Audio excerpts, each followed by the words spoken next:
That was a tearful Jennifer Garner after her daughter's graduation earlier this year, realizing she's soon going to be flying the nest, and she's not the only one. Just last week, Katie Holmes revealed how she's going to miss her daughter, Suri, who is all grown up and heading to college this fall. So join us now, parents. Don't panic. To help us navigate empty nesting is best-selling author Laura Gassner Otting, who's got tons of great solutions. Laura, good to see you. Good to see you, too. We always talk. We're both in the thick of it with this. So how did you do when your first went off to college? Oh, it was horrible. It broke my heart, right? I mean, I'm a recent empty nester. I'm empty nesting as of last year, and I watched my kids soar. My heart was bursting and it was breaking at the same time because I was so happy for them, but I was so sad for me. And I realized it was because I was lucky. I actually love my children as children, but I actually like them as humans, which meant I felt like I was losing my best buddies. Yeah. It's so true how they become more of an advisor. You get so close to them. I like to call it bird launching, right? Because I have one that just graduated and one that's going to be a senior in college and then one in high school. But it gave me comfort to know that they were flying and doing well. But there is a moment, and I think for especially a lot of women, this has been their purpose. This is what they've done, and they sort of have to reinvent themselves. So your book is wonderful with this.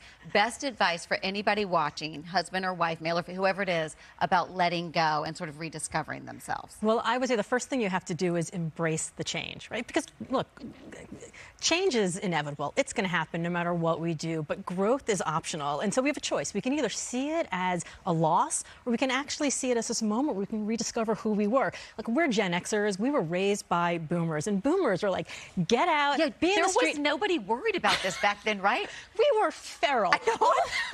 All they cared about was like achievement, success, and come back when the lights come off. I don't remember any parents crying or talking about it. They didn't talk about any of it. I think we took the bus to school. Like, yeah. Absolutely. And you know, and our parents say to us, when you're empty nesters, it's going to be the best time of your life. But I think we overcorrected. So we're super involved in our kids' activities. Their activities become our activities. Their hobbies become our hobbies. There it is. And so it's really sad. You know, they leave, and it's like, what are we going to do now? We feel like we have all this empty time in front of us. So we can embrace this change and not see it as a loss, but be excited about all the hours we have left in our day. Embrace change. So what does that look like for somebody who's not used to it? What are tools for that? Well, it means we have to redefine our identity. So think about all those passions you had when you put them on the back burner, right? When your kids became the front burner, when being a parent was the front burner activity. So now that you're not thinking about graduation gowns and prom parties and sports and putting dinner on the table, what do you actually want to do? What matters to you? But we have to give ourselves grace to change because, P.S., it was 20 years ago when we put that stuff on the back burner. And so I've changed in the last 20 years. You've changed in the last 20 years. I remember you putting something up on Instagram the other day about you 20 years ago on TV, and I was like, who's that? Who is that? We've all changed in the last 20 years, so we have to give ourselves grace to know that we may be a completely different person now, and that's okay, too. What's another tool? Another tool is to rekindle your relationships. Rekindle your relationship with your partner. Plan date nights. Plan trips. Have this moment where you really get to know them again. Rekindle your relationship with work. Maybe take that class. Maybe go for that promotion. Maybe take on that big project. Rekindle your relationship with your friends. This can be a great accountability moment. So if you want to run a marathon, if you want to write that book, if you want to start that business, your friends can be your planning partners and your accountability partners as well. And then lastly, we can also rekindle our relationship with our kids. So even though we're leaving, they're leaving, we're separating from them, we have a family group chat. And instead of having a one-on-one conversation, we now keep everybody in the loop together so that we can all grow at the same time. I agree with that. We have a family group chat called the Mellencamp's. My husband loves John Mellencamp. We're the Otters of Anarchy. You're the Otters of Anarchy? That's great.